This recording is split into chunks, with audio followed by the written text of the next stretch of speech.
What's up everyone, I'm Twisted. As you surely already know, Riot is working on a fighting game based on a League of Legends IP called 2xKO. In this video, I wanna discuss what I'm expecting for the game in terms of initial roster, its size, as well as champions and how Riot might be choosing them. First things first, the size. I know a lot of people will be disappointed, but I'm confident that this game won't launch with a huge roster, and there are a couple reasons for that. The first is simply that fighting game characters take a really long time to make. And you might reply, sure, but the game has been in development for a while, which is true, but the early years of development were used to figure out systems and mechanics, the core gameplay, since 2xKO isn't an established series. The game wasn't even 2v2 at first. This is also the reason why the game probably won't launch with many modes. The main focus of the team right now is to get the core gameplay right. To estimate the number of characters, I think Battle for the Grid is a good reference here. That game launched with 9 characters and received 3 more for free shortly after, for a total of 12 characters. Yes, this is a very small roster, and honestly I'm not a big fighting game expert, but folks like Maximilian, Matt Muscles and Justin Wong, who are more versed than me, seem to also agree that the launch roster will be relatively small. But we're still assuming this game's gonna launch with like a tiny roster, yeah? Yeah, and even next year is the supposed release date. It's still general 2025. So Yeah, and then- I do not predict anything over, and this is actual release, not a beta, right? I do not predict over 10 characters. I think 10 characters is Yeah, the maximum. I was thinking like 10 to 12. I was saying 12. For now, my prediction is 12 characters, but I won't be surprised to see 10, 14 or something along these lines. And before someone comments on it, no, I don't think the slots on the website mean anything. Also, it's important to keep in mind that this is a free-to-play live service fighting game. It's totally reasonable for it to start with a small launch roster, because the roster is going to keep expanding. This is not a full-price game that has 2 or 3 more years of seasons. No, this is like League or Valorant, where a new character is going to show up every couple of months. Alright, so 12 characters. We can fill these slots with the roster present in the alpha build, which includes Darius, Echo, Ahri, Yasuo, Illaoi and Braum. And before anything else, let's talk about Jinx and Katarina, since they were both visible during the game's first announcement in Riot's 10th anniversary stream. During this year's EVO, Sean Rivera, game director on 2xKO, confirmed that Katarina won't be part of the base roster. He explained how Katarina was for some time their main champion, where they would test systems and mechanics, but it got to a point where she just had too many mechanics and no longer felt like Katarina. He explains that to do justice to the character and her fantasy, they would have to start from scratch, so we won't be seeing her so soon. As for Jinx, he confirmed that she's still being worked on, which makes sense since, unlike Katarina, we've actually seen Jinx since the reveal. He ends the Jinx segment by saying that we'll see her sometime in the future, and I believe that future might be in November with the release of the second season of Arcane. In case you're not familiar, during the release of the first season, Riot Games had a big cross-promotional event between all of their games to celebrate the release of the show, and it was during this event that we actually saw 2xKO as the proper 2v2 fighting game with a cel-shaded art style for the first time, and we also saw Jinx here. I'm 100% confident she'll be on the launch roster. She's basically the face of League of Legends right now and has been for a couple of years. It wouldn't make sense for her not to be here. Some people have also data-mined the current alpha and found some things that I won't show here, but will still mention. One of them being a Battle Pass banner with Jinx, Echo and a skin for Yasuo. Arcane Echo was also leaked. Both of these lead me to believe that there might be another playable build for the game during this year's Arcane event, with Jinx being the new champion the same way Braum was for the latest build. That's 7 out of 12 characters, which means we already got more than half. When picking champions, the team has mentioned in the past, and Sean Rivera mentioned it again during EVO, that they want a diverse roster, be it in terms of fantasy, team, archetype, race, ethnicity, personality, identity, size, etc.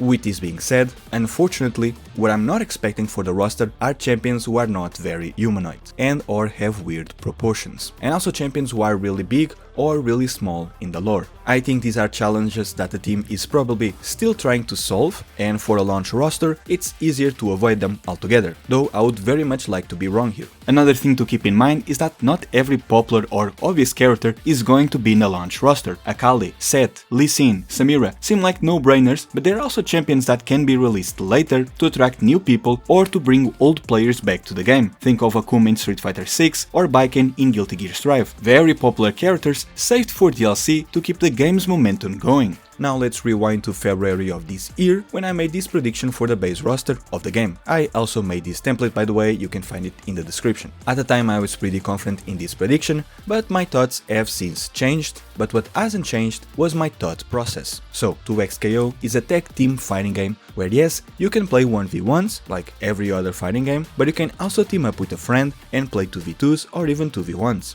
Duos, be it of champions or of players, are kind of the game's whole deal. So to me, it would make a lot of sense if the roster was also composed of duos of champions, paired based on their lore and region. This is obviously heavy speculation on my part and a lot of wishful thinking, but this theory has yet to be proven wrong. So far we have Ahri and Yasuo as the Ionian duo, Echo and Jinx as the Zone duo, and then Darius, Illaoi and Braum as the sole representatives of their respective regions. We've yet to see a region get more than 2 champions. This is a theory that for now I'm very confident in actually being true, so let's move on to what I'm less confident about, which are the specific champions and the remaining region. As always, huge grain of salt on everything I'll say here. Before tackling the new region, let's focus on the 3 that are missing a champion. For Noxus, if we cut the less humanoid champions, the very recent ones, and the bulky ones, since the roster has enough big guys already and we need some diversity, we still have a bunch of decent picks. As much as I would like Riven or Samira, I think pairing Darius with his brother Draven or with Swain probably makes more sense.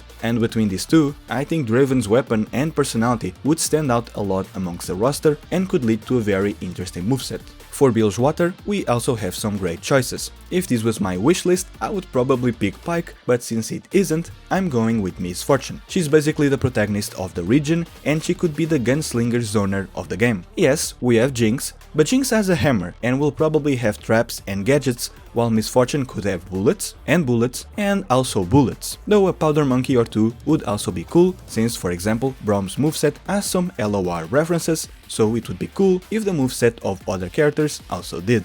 Bilgewater is so far the only region with more than 1 stage, and so far the stages seem to be somewhat tied to champions. The Piltover bridge is clearly inspired by Arcane and is full of Jinx's graffitis, the Spirit Hills has foxes, and its NPC seems to have been inspired by Yasuo, at least during development. A Rioter confirmed that the stage takes place in Navori, and the files go even further by specifying that it takes place in Wel'E, reinforcing the connection to the Ionian champions, and the Scuddler Strand is called Buru Bridge in the files. It's obviously tied to Illaoi. The tavern doesn't seem to be tied to anyone in the roster yet, though we can spot some of Miss Fortune's crew members at the bar, so maybe this stage is tied to her. But that's a bit of a weak connection, since we can also see references to other champions in the stage, but I think it was still worth mentioning in case stages are indeed tied to champions. Finally, for Freljord, I think the most safe option would be Ashe. Yes, I know this is not the most interesting one, but like Fortune, she's the face of a region, and she could be another zoner like MF and Jinx. Again, I'm no expert, but for example, Battle for the Grid also had 3 zoners, despite a small roster, so maybe this isn't an issue. I also want to mention something, though I'm not super confident on it.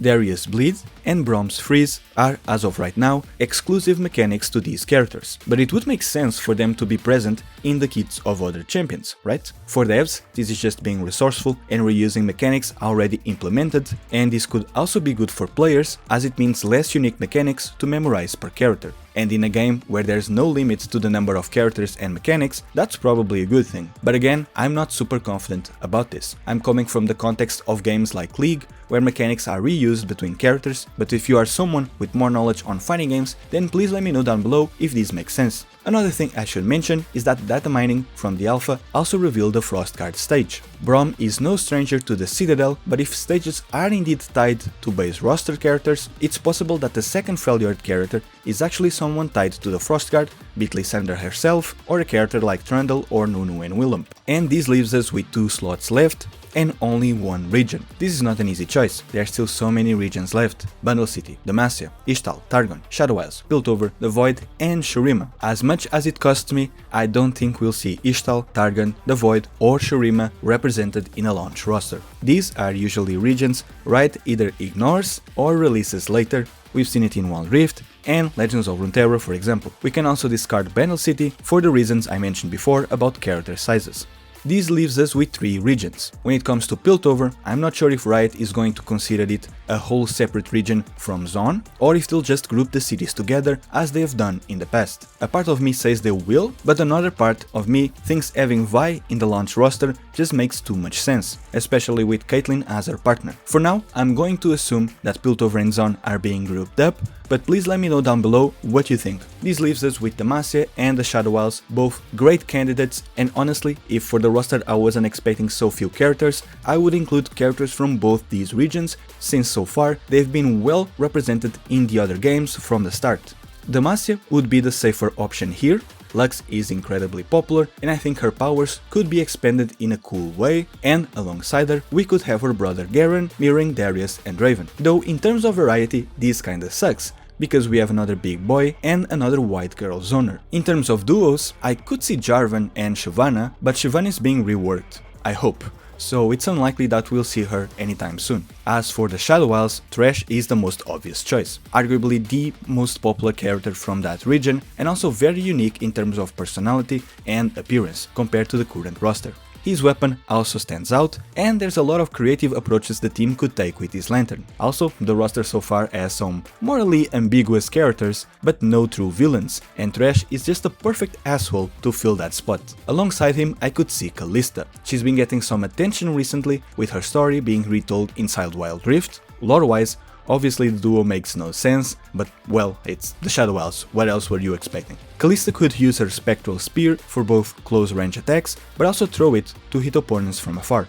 Kalista in League has this gimmick about being tethered to an ally, and it could be interesting to see it being translated into a 2v2 fighting game. If not Kalista, I also think for example Gwen could be interesting, though again we already have enough white women, I wanted a bit more variety. And with the inclusion of Illaoi in the game, I'm confident that the team has the courage to include less popular characters in its base roster. And there you have it. For now, these are my ideas for the base roster, duos from 6 different regions, 6 guys and 6 girls, some popular, some more niche, 3 zoners, 3 bruisers, 2 all-rounders, 2 rushdowns and 2 strikers. It's still too early to really get a solid idea of the direction the team is heading in terms of characters. And though I'm confident in the regional duos theory for now, it's not without its flaws, because for example, not every champion is associated with a region, and maybe yes they are focusing on duos, just not based on regions, like Braum and Illaoi, as we've seen a unique animation between them in Braum's trailer. If that's the case, then duos like Jinx and Vi or Senna and Lucian are probably way more likely.